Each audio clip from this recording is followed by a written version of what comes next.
Hello guys, shout out sa mga taga Davao del Norte diha. Mga taga Davao del Norte sa sulok ng mundo.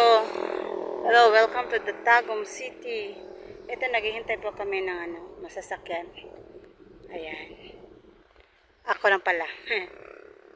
Kasi takot ako mag-drive. Never na ako magda-drive. Ayan.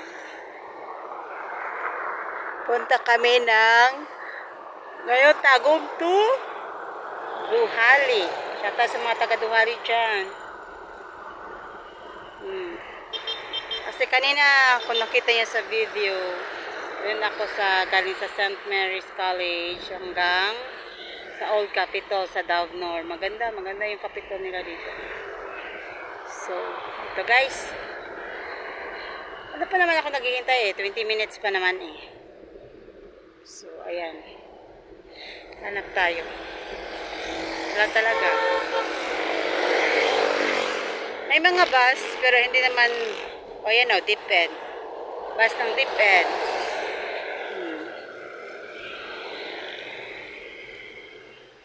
So, maraming mga motorsiklo dito, na masahero, may mga tricycle, tsaka jeep. So, doon tayo sa jeep sakayan. So, ayan. So, baka mamaya pa, mga after 1 hour pa tayo makasakay nito. Oh. Diyan ang sa amin papasok sa ate ko. Meron mga van din dito. Dati dito, talagang Tagum to Davao yung bus. Ngayon, yung ginagawa pa yung flyover na pinakamahabang flyover sa buong Mindanao, ito yung Tagum. So, habang ginagawa yung flyover na yun, yung mapuntang sa St. Mary's or sa is tawag nito, dito dumadaan yung mga bus from kaisang lugar, Mati to Davao, dito dumadaan. Ngayon, ang dumadaan na lang dito is Santo Tomas to Tagum. Dito po yung Old Capitol kung saan makikita nyo sa video. Kasi may new Capitol tayo dun sa Apocon banda. Doon yung bagong new Capitol, yung pinakamahabang Christmas tree. Sa Tagum, yun.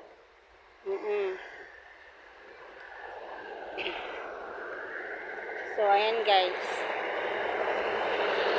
Shout out sa mga taga-Tagum, comment kung taga saan kayo dito sa Davao del Norte. Ayan. Taga-Tagum.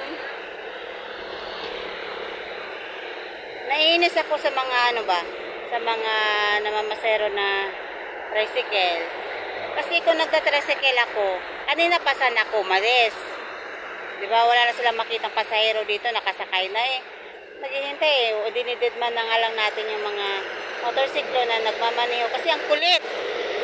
Ang kulit na hindi ka napapala, dinididman mo sila, hihintuan ka talaga.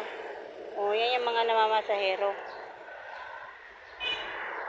Kahit anong didma mo, maghihinto talaga sa'yo, kainis.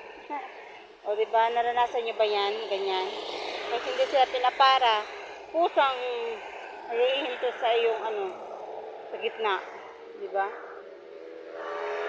So guys, at marami din dito magandang pasyalan sa Tagum. Dito sa kanila yung mga historical nila. At saka, take note, malapit na po dito matatapos yung SM City. Malapit na dito yung SM. Matatapos. May SM na dito. Kami sa mga uwi na mga sa uwi ng province na dito sa Tagum. Saan pa? Meron ng SM dito. Mabilis na yung gawa nila. Baka this year matatapos na. 2006. Kasi ang bilis talaga yung nila na process. Diba? Kanina hindi lang ako nakapag-video kasi nasa loob ako ng hindi ako sa puntahan na banda. So ito, mapakakataan tayo. Saka dito may church naman dyan. Ayan yung may building na white, tatatid niyan is simbahan. So ayan guys. Pa-comment kayo kung taga-saan kayo dito sa Tagum. Sa mga taga-OFW dyan, comment kayo sa mga taga-Tagum.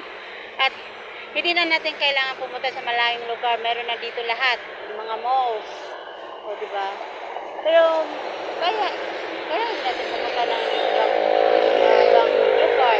Gaya ng Davao City. Na gusto talagang nagbakasyon doon. Diba? So, ayan. Mga after 1 hour pa tayo bago makasakay dito kasi yung jeep natin sa set na papuntang Duhali is torno siya ba? May time, may oras. May oras, di ba? Sana hindi puno. Siguro naman hindi puno. Ayan guys ha.